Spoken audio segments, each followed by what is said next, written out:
I also want to give Eric a quick chance to introduce himself. I met Eric actually at Utica College, so I teach in a master's program in my spare time as well. And Eric was one of the folks that came through there. He was incredible, and so I asked him, said, hey man, you're really sharp at this stuff. If you ever want to collaborate, let me know. As an instructor, both at SANS and elsewhere, you say that to people, you would be surprised at how many people don't ever want to do just something extra. I imagine most people in this audience do. You're here, which is great. But there's so many people who don't just want to go that little extra distance. He took me up on it. He did most of the work for this, so I'll give you a second just to introduce yourself. Cool, thank you. Good afternoon. When I first saw that we were going to be presenting on the second day, the last day of the summit, and the last presentation of the last day of the summit, I was a little worried about the turnout, but I'm glad to see you're here, and I want to thank you for that. My name is Eric Mont. I currently work for the Air Force Office of Special Investigations as an open source intelligence analyst. Worked with them since October 2009. Prior to that, I spent roughly 20 years, 1 month, and 8 days in the United States Navy as a cryptologic linguist, kind of like Rebecca Brown earlier. Just a different service, kind of the parent service, I would point out to her. And I did Russian instead of Chinese. So with that, back over to you, Rob. All right, perfect. So I really like his background on intel, because that's what we want to talk about today as well, is not just the let's throw the word cyber in it. The beautiful thing about intelligence analysis is it's been around a lot longer than the word cyber. So it's interesting to see the over-focus of indicators try to sort of skew what we see with intel. So I want to talk a little bit about it today. We're really going to cover 3 points. We're going to cover the just quick lexicon of what cyber threat intelligence is, but we'll jump right into the Platinum Intrusion, which I think that campaign is actually really, really interesting. Microsoft having done some really good work on that. We'll go through threat intelligence specifically in an active cyber defense. And then Richard here and Sherman Kent, because it's hard to do a presentation without doing a hat tip to those two fellas, and we'll go forward with that. So, I also couldn't get through this without putting up a little Bobby comic strip. So, threat intelligence. When I see threat intelligence in the community today, there is an over-focus on 2 points. You either see a lot of organizations trying to get better indicators faster, or you see a large push to share more. And the problem around sharing more, as most of you have probably experienced at one point in your day-to-day lives, is if it's just filth, you don't want more of it. I rather not rate things on, we have 1 million indicators. I would love to validate and rate things on, we have 10 really good ones with context and reports to go with it that you can actually know what's going on in your network if you see it. So more is not necessarily better when we talk indicators, but also threat intelligence itself is actually that intelligence focus, right? So it's actually the analysis of information. IOCs can just be the byproduct of that. And most importantly, and this is where I think most people trip up, you have to know what a threat is. And threat has 3 key components: intent, opportunity, and capability. If you don't have one of those 3 things, you're not a threat to a given organization. So that still requires organizations to understand what their opportunities are. So just to phrase this going forward, I'm going to tell you as the author of the class here at SANS that most people shouldn't be doing threat intel. Like, oh man, that's probably a horrible thing to say trying to sell a class. No, most people shouldn't actually be doing large-scale threat intelligence generation. We'll talk today about how everybody can do consumption, but really there's you must be this high to ride the ride kind of discussion when looking at intel. It's that 5% secret sauce you put on top of a good organization, not something you just jump to immediately expecting to satisfy all of your requirements. Also, when we talk about active defense, this is the one that gets sort of mixed up in the community a lot. Active defense was a strategy for militaries long before the word cyber as well, and it was always about monitoring your environment, being able to take action based off the adversary, and being able to adapt over time. It never has anything to do with going into somebody else's territory, not hack back, not geolocation, not honey tokens, none of that stuff. The whole process of active defense is a lot of what you guys do on a day-to-day basis in responding to adversaries and securing your environments. So with that, we'll jump right into the cyber and threat intelligence portion with the Platinum case, which I'll turn it over to Eric for. So 2 months ago, somewhere around that, Microsoft released a report where they characterized an intrusion campaign that they identified as Platinum. You can read on the slide several of the details of that. It's really the work. You think about Microsoft, a large company, they've got a lot of collection capability. They bring in a lot of information, so they're able to accurately, correlate a lot of information and give meaning to that, and accurately describe TTPs, and put out a pretty decent product. So you can see some of the characteristics. This really is an effort against South or Southeast Asian governments and telecommunications providers. That might give you an indication of the type of actor that's behind it. And you can see some of the TTPs, the tactics, techniques, and procedures that they use. And the interesting point is it has been active since at least 2009. So we're going to look at this, the information that Microsoft put out in this report through the lens of a couple of structured analytic techniques, the diamond model of intrusion analysis, which you've heard referenced, and the intrusion kill chain. Again, we've in the last couple of days, I've heard it mentioned several times, but I've never seen, no one's really walked through that. So it's one of the things we're going to do today. There we go. There we go. Okay, so this is the diamond model of intrusion analysis. It's a pretty basic looking thing. It's based on 4 core features: adversary, victim, infrastructure, and capability. And it's really a way to characterize an event within an intrusion. It does not focus on the entirety of an intrusion. It focuses on an individual event. And you see the meta features in the top, I guess, left side, that you can use to enrich the information and tell about that. Yeah, I can actually add on this as well. First time I saw the diamond model, good old Sergio. For those of you who haven't met him before, Sergio is the man. There's a white paper that we'll link at the end that talks about this. The first time Sergio talked about this to us, I was working in one of the intelligence agencies specifically responsible for identifying nation states breaking into critical infrastructures. That was our job, figuring out attribution and things around it. And he comes up, and Sergio, all excited as he is off to be, like, I've got this model. It's going to change everything. I'm like, oh, I'm so hyped up. Like, what is it? And I see this wire drawing. I'm like, you got to be kidding me, man. Like, this is it, the big model we're going to use. But as he walks you through this, I want you to keep in context the amount of information that should go into this, because when we started actually structuring our analysis differently based off of something as simple as this little wire drawing, we actually started identifying nation states we never even thought that were going to be in our data sets. And we started identifying threat actors that we thought were 2 or 3 years off from actually being able to target the kind of infrastructure we were guarding. So I just want to give a quick hat tip to it in the sense that it actually ends up being a very, very useful model. Yes, just to build on that, it looks very kind of basic and simple, but it's actually a pretty flexible and powerful model to use. Here you've heard pivoting referenced multiple times throughout the last couple of days. This is what pivoting looks like in the diamond model. You can start with any one of the core features and pivot and look at one of the other core features and begin asking yourself questions and answering those questions about, say, start with a capability. Take a given capability, doesn't matter which one. Start asking yourself who uses that capability. We might not know the specific person, organization, or individual, but you can begin characterizing them. Look at the infrastructure. What do we know about the infrastructure? What IP addresses? Do they fully control the infrastructure? Is it exploited boxes that they just happen to be using and they know that it may not be a permanent thing?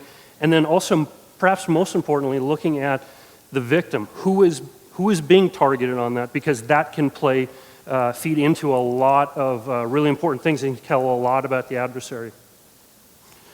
So let's take a look at the Platinum Intrusion. We'll run through 3 slides really to just walk you through what it looks like. Here's a very basic one. It's weaponization. That in this case, the adversary, unidentified, embeds an ActiveX control in a Word document. So they've developed a capability. This is a way just to characterize that. Not a lot of information in this one. If you see in the next slide, the delivery aspect of it, getting to be a little bit more information. It's very concise. It's a good balance between being concise but also very clear. The weaponized document is delivered through a spear phishing email to a personal and non-official email account. If you look at step 2, it's accessed, that personal webmail account is accessed on a government computer. Obviously there was some reconnaissance that went in that indicated this is the likely viable method for delivering that. And then, obviously spear phishing works. They open the document and it delivers a capability to them. So to go on to one more exploitation phase. Here you can see, again, as Rob mentioned, the amount of data that you can really fit into this diamond model in a good, easy to understand way. Again, to start a little bit of overlap, the victim opens the Trojanized Word document. That ActiveX control then reaches out and downloads to an adversary-controlled infrastructure, downloads a JavaScript, executes a JavaScript that fingerprints the browser, and then reaches out and grabs a PNG that has a second 0-day in it, and then that, when it's executed, provides a capability to execute remote code to a memory corruption vulnerability. So I've walked through these 3 slides really quickly, but hopefully you can see that it's a very flexible tool where you can get a lot of information in about individual events. And that's really within Intrusion, that's really one of the strengths of the diamond model. And I'll turn it over to Rob now to talk a little bit about the intrusion kill chain, which really focuses on the entirety of the intrusion. Perfect. So this is actually where I want to know. So if we look through any of these past slides as we flip through, how much of that looks to you like almost every campaign ever? When we say like, oh, spear phishing, 0-day, drops, ActiveX, congratulations, right? So at first view, we look at it and go, why? Who cares? Like, what's the point? The whole point with diamond model, kill chain, all these different models you've heard about are just to put data in different buckets. It's just to structure data so that when analysts are actually going through and they start identifying patterns, that's everything we want to do in terms of intelligence analysis. So the kill chain, I always love talking about the kill chain because the first thing that I can sense is when I say that word, there's definitely a side of the audience before that's seen the Lockheed marketing that takes place, and you just sink in your chair and you go, kill chain, oh my gosh. But the reason I like that is because I get a lot of folks that come up to me and go, kill chain's dead, kill chain doesn't work. I go, oh, cool, 100%, totally agree with you. Why doesn't it work? Somebody on Twitter was telling me, I'm like, okay, until you can figure out why it doesn't work, it's probably a good model to use anyways, but all models are broken. The whole point here, all models break down over time. The entire purpose behind them is being able to structure data and use it for your purpose. It's not this mythical, magical cure-all. So when we look along the kill chain around reconnaissance weaponization, sort of all the things you know, think of it not from where do I disrupt the kill chain defender perspective, but think of it from the analysis perspective. Where do I start seeing indicators that are popping up in multiple intrusions across these different data sets that are matching the same phase of the kill chain? When am I starting to see the same memory corruption vulnerability being exploited in different campaigns? Then you add in that victim analysis piece in the diamond model, which I think is probably one of the strongest attributes of it. Who even has the motivation to go after this target? So the Guccifer presentation that you had, there's a lot of different things we can talk about attribution, but it probably wasn't somebody scraping off credit cards. Probably wasn't a cybercrime type actor. We can start ruling out, just based off victim analysis, what we think it may or may not be. And as we start structuring that data along is when we'll see those patterns. So that's what I want to hit on here. The first thing I'll do to talk about the active defense piece is the active cyber defense cycle. It's one of my models. I'll admit to you that I only threw the word cyber in there because it makes the acronym ACDC, and I just thought that was clever. But the whole structure of this, and the reason I want to show this to you here, is when most organizations say, I want threat intel, what they really mean is I want somebody smart in my organization who understands my organization well enough to go out into the larger field and collect whatever's available and apply it to my organization. That is threat intelligence consumption. That's a model like this, using intelligence to drive your processes for hunting inside the environment, doing instant response, doing threat analysis on the back end, and competing in that loop. That's what most organizations want to be doing. When we start talking about threat intelligence generation, which is analysis of lots of intrusions over time, kill chain analysis matched with the diamond model for each phase of the kill chain. When I start saying all these things, there's probably some of you that are just tuning it out and going, that looks like a lot of work, because it is. There's a lot of organizations on this planet that shouldn't even be thinking about trying to generate intelligence because they don't have the right amount of data for it, which I don't want to put off anybody. I don't want to say like you too can't. I want to say that there's organizations that need to take a look at their security maturity and validate the return on investment they're getting out of any given process. Because when you actually combine the two and you start matching up with organizations that do generate intelligence very well, whether it's an information sharing and analysis center, whether it's Microsoft getting lots of data, whether it's the government, as if they're going to help, but whether it's anybody that's actually sharing this type of intelligence with you, you've got to know how to use it and how it lines up with you, or it's ultimately going to be meaningless. How many of you have heard actionable intelligence. Oh my gosh, yes, yeah, I heard the grunts and groans. I hate that term, probably for different reasons than most of you, but I hate that term because if you look at what intelligence really is, it must satisfy a requirement or you're not doing intelligence.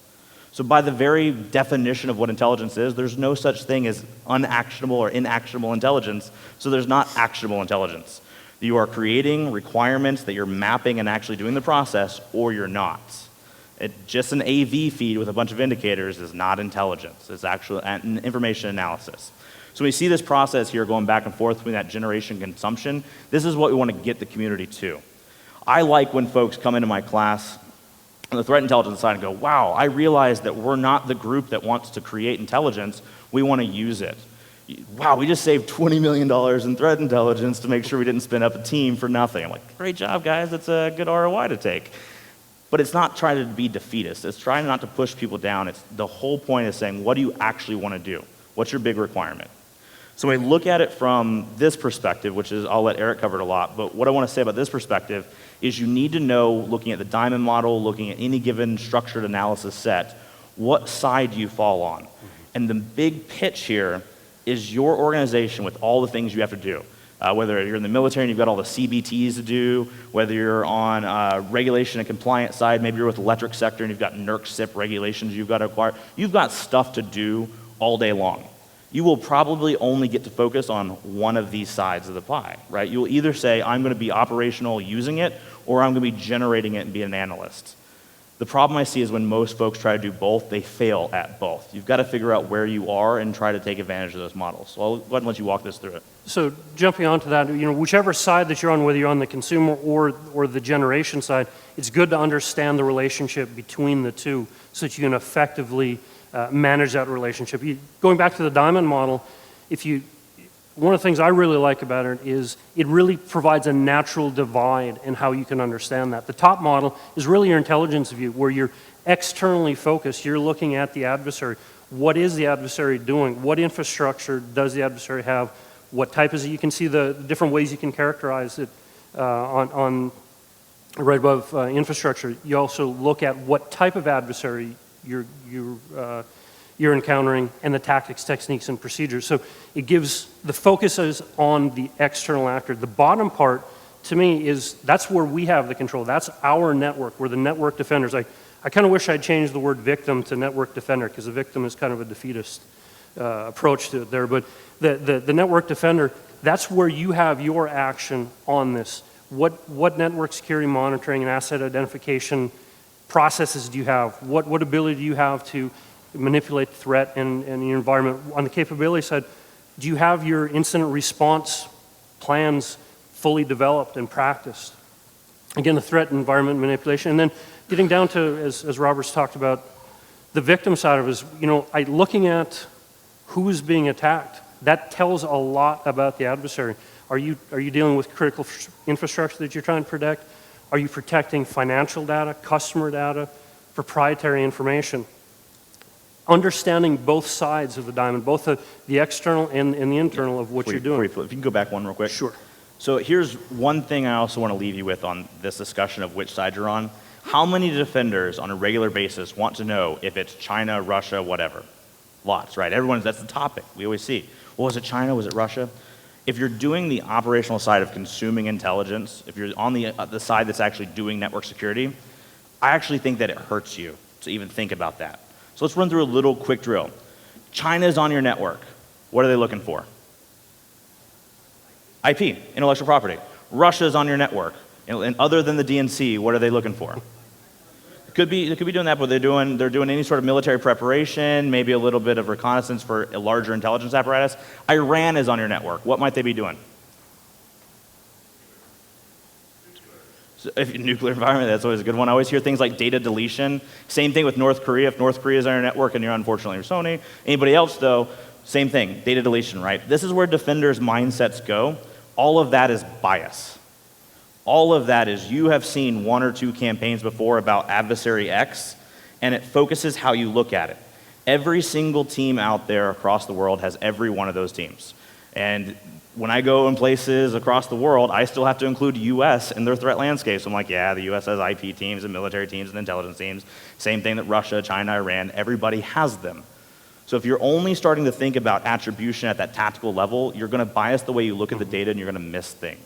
That's one of the key points I want to draw out of this model here, is if you're on the operational side, it's not about who the adversary is, it's about threat groups. Can we call it sparkling panda or whatever else we want to call it? To group them together, great. Can we call it, some level of actor that we can view all the intrusions to see patterns across them? Good job.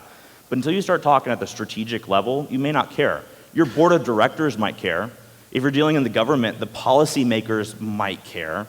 But you're not going to patch the network differently, respond differently, look for SIMCache or PSX differently. You're not going to do different instant response tactics if you think it's China versus Russia. And if you are, I'm going to tell you that you're doing it based off bias, and you will get caught with your proverbial pants down, and it will not be a fun time, all right? So we've got to figure out how to look at this from either side of the angle. Continue on.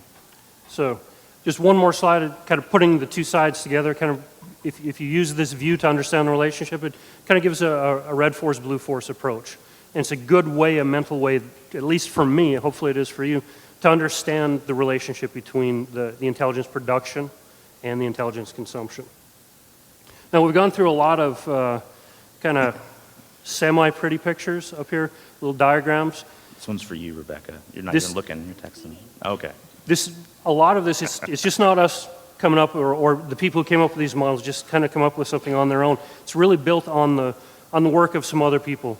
Richard Hoyer, very well known with the intelligence community, career CIA employee, started out on the case officer side and switched over to intelligence analysis. And as he was developing his careers as an analyst, he started thinking about how he did it. He started thinking about how he thinks. And I led him to kind of going off to a little bit of esoteric stuff here, but he started talking about looking into cognitive psychology. How does the brain work? And he identified a couple key issues. One is he was convinced that good intelligence is in the head. It's not in the numbers. It's not in automated processes.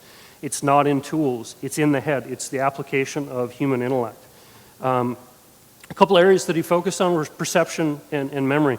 As all of you guys out there are listening to me, you're all perceiving me different. You're going to take different things away from this talk as you listen to Rob and myself, because you come from different places. You have different experiences. You might have different levels of interest in what you're hearing. You might have differing levels of understanding of it. That will frame what you take away from this. Memory is not like the camera in the back of the room where it records everything. Your brain kind of creates a story, and that's how it stores the information. On the memory side, there's some limitations there as well. There's this kind of magic rule of 7 that your brain can really handle inactive memory about 7 pieces of information. Some people a little bit less, some a little bit more. But if you start getting above that, you're going to start forgetting things. You're going to undervalue different things. So these were weaknesses. Our brain is a tool. So we've talked about all the different tools for analysis, for forensics. Some of them are good in one thing and not good in the other. The same thing for our brain. So Mr. Hoyer came up with a couple things that you can do to address that. One is decomposition, one's externalization. Decomposition is just really breaking things down into the basics. If you think about the diamond model, that's broken down into 4 basic components. That's really, it's Richard Hoyer's thought put out in application. And it's externalized, that means it's documented, put together down on paper so that you're able to recall these information or have some reference material to go back to. He also, in his book of the Psychology of Intelligence Analysis, which I really encourage you to read, he's come up with an analysis of competing hypotheses. I heard it talked about briefly in the previous talk. Again, it flows very well from the victim side of things, because if you know something about who's being targeted, that tells you a bit about who the actor is and what the capabilities are that they might be employing. One of the very interesting things about analysis of competing hypotheses that I found that's a very good kind of control on bias that Rob was talking about is it requires you to generate multiple biases or multiple hypotheses, and then you're not seeking to prove one of the hypotheses. You're seeking to identify the one that has the least chance of being incorrect. So it's a little bit different, turning things on the head from my perspective. And he also recognized that intelligence, like Rob said, it's only intelligence if someone wants it. Intelligence for intelligence sake is really kind of worthless. Anything you'd like to add on No, that? go ahead. So one other individual, Sherman Kent, he's really kind of the godfather of American intelligence analysis. Although he started out in the 30s as a history professor at Yale and then moved into the intelligence community in the Central Intelligence Agency, he still kind of anticipated the advent of the computers, and he understood that automated processes are aids to human thinking, but that didn't change the fact that the human, a well-trained analyst, is really remains the intelligence device supreme. That's really, the human element comes in on that. His work has resulted in analytic doctrine. It's really, well, you can see all 9 points there. The one that's most applicable here, and hopefully you've seen it come through, is a relationship that focuses on policymaker concerns. What that's really talking about is a relationship between intelligence producers and intelligence consumers. They both have to be there. I think in the Intrusion kill chain, the title of the paper is Intelligence-Driven Defense. So that's all fine and good, but I would argue that you need to take it a step farther back and start with the policymaker, the consumer of that, because that's what really kicks off and defines what the intelligence producers are going to do for you. So I took a little bit of liberty with the statement he made. Network defense is kind of like love. It really takes two to make it. You got to have the intel and you got to have the consumers. And they got to get along and be kind of intimate. Yeah, I want to note as we start rounding this out, look at just that 9 list right there. Just take a quick look at it, and if you can map this intelligence framework, the old school intelligence, and just think about how it applies to our day-to-day basis with what we see or are inundated with now. Number 9, candid admission of mistakes. I really like our vendor community and all the threat intelligence analysis stuff that happens, but when's the last time you've ever seen anybody come out and go, oh, we got it wrong, the attribution was off, we had some different indicators that took us down a wrong path, and here's the new information. Anybody's ever seen that? I know I haven't. And the problem with that is attribution, we had this whole discussion earlier, attribution changes over time. Toolkits, indicators, things like that, they fade in and out. Different people use them. Keys that the Russians might have used at one point are now attributable and relevant to everyone else. We as a community, if I look at where we really need to take a step forward as we're going and moving, number 1, we have to understand the difference between intelligence, consumption, and generation. Number 2, we need to start getting better at going back classical intel and realizing it's got to address concerns up front, and at the very end of it, we've got to make sure we're ready to admit our mistakes or changes over time. Until we can do that, policymakers will never listen to us. Unfortunately, sometimes this intelligence analysis gets to that level. I've seen a lot of reports go to national level policymakers. I deal out with a bunch of Congress critters now out in a think tank that I work with in DC, and you'll be surprised at how much they listen to people in the community that I would imagine most of us dislike. There are certain key figures that all of us sort of like rally around and go, oh, he's a jerk. And then yet they get the ear of Congress because they're a cybersecurity whatever expert. So a lot of this intelligence stuff that goes on based off the data you collect and produce, right? So a lot of instant response data is really where threat intel comes from. That level of data is what's required. When it goes up to national policy or tactical level defense, things can change drastically.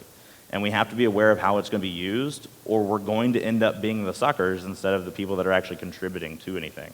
So we go ahead and go to the next one here as we start rounding it out. I just put some references and readings for you. There is no way to do a good, here's everything about Intel in like 30-minute kind of presentation.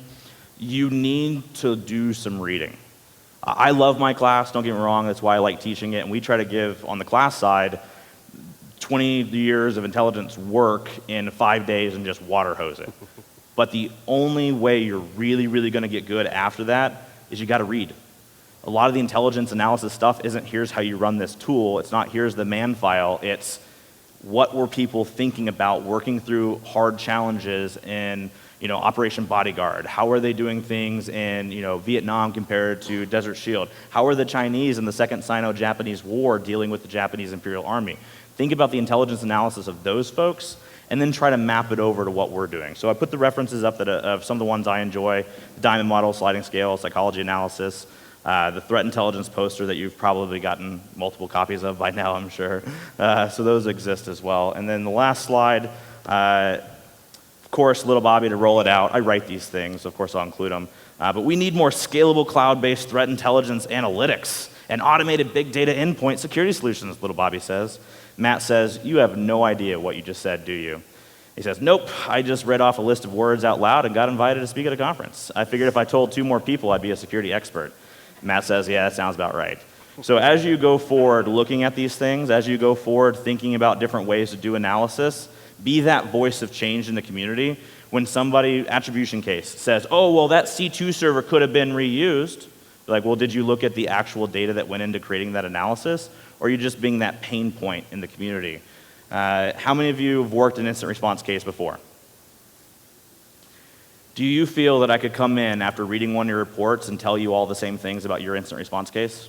Do you feel that if I wasn't on your incident response team dealing with that case, that I would be an expert on that case?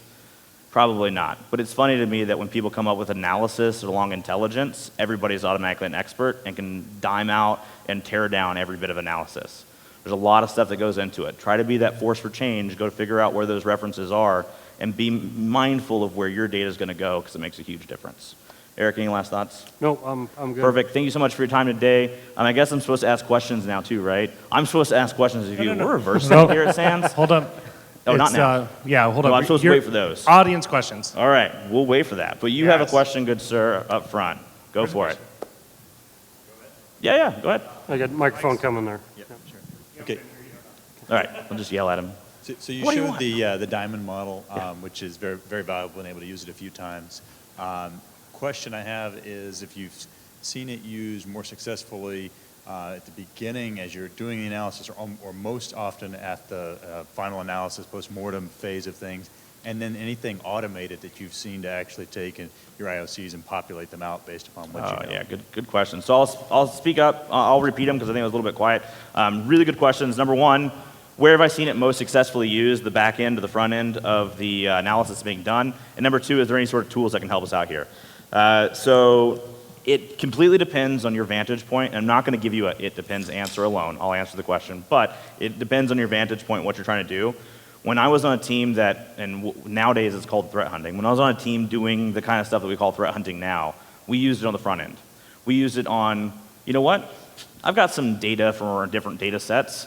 I've got a bunch of data related to, we'll call them honeypots, hydroelectric facilities in Africa and people targeting them. Who would even be interested in going after hydroelectric facilities in Africa and subsetting contracts for big construction projects in sub-Saharan Africa? I wonder if any of this data relates to the indicators that I've had before based on Chinese intrusion groups.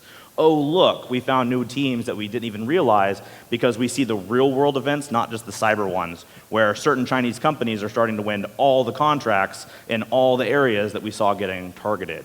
And that's where you use the diamond on the front model, more victim analysis focused. On the back end, when you're actually creating intelligence products and actual reference guides or big analysis sets, you'll still use it. You'll structure that data along. And you'll go, okay, did I do it correctly? But on that diamond model on the back end, that's really where you got to bring in ACH. Because we all have biases. I'm a SANS instructor. I'm from Alabama. I'm white. And I'm married to a Dutch girl. I've got some biases that may affect me, all right? Just a couple.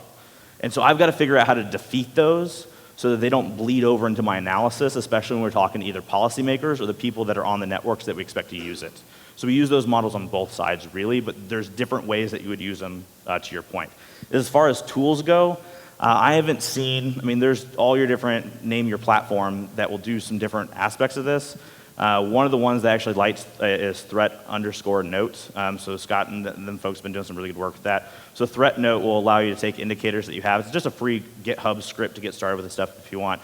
Then if you realize you like it, go talk to vendors about platforms. It's usually my big push, and I don't want to downplay any vendor support here, but my big push is usually max out open source, figure what the value is of that professional product, then go to the professional product, because eventually someone's going to ask, why do we need that? And if you have the references and metrics backing it up of what you did before the professional product, you can keep that nice shiny toy you got. If you don't, you're losing it the first time there's a budget cut.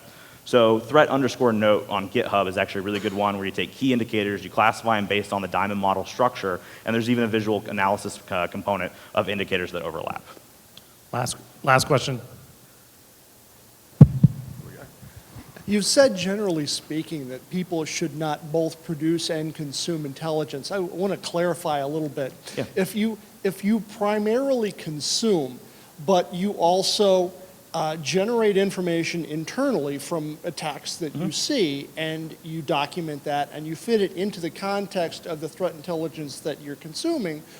Can you be said to generate that, or is that just a part of consuming? I would say that you're giving off, so if we go back to that slide as we go through here. All right, as we go back to that slide with that, the consumed generate process, where there's the actual line that goes back between them, that's what I'm trying to say here, where you're always involved in the process. So all the stuff you do is going to be coming off into that generation or consumption side.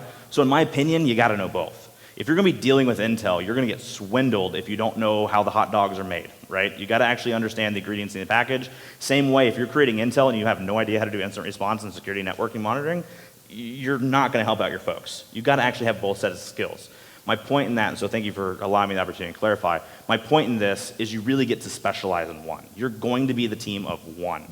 If you try to be the team of both, you're the team that's actually producing the intelligence and you think you're going to consume it, you also introduce another bias loop where there's no outside expertise really looking at that. And so you can get yourself in a problem where you run your entire organization down a lap that they shouldn't be going down. And on that point, I'll also note that I think, generally speaking, for non-specialized teams too. If I go around to most companies in the world, the Security Operations Center, if they have one, which most don't, is also doing patch management, architecture discussions, the PowerPoint briefings, 3 o'clock phone calls. You can't do all of that and this. You've got to figure out what your priorities are. I find most people, if you go and ask them what are your priorities, they'll give you about 10. If you've got more than 3, you don't have priorities, right? So you got to figure out where you want to play in. Good point though. All right, that's going to do it for questions. Big round of applause for Robert and Eric.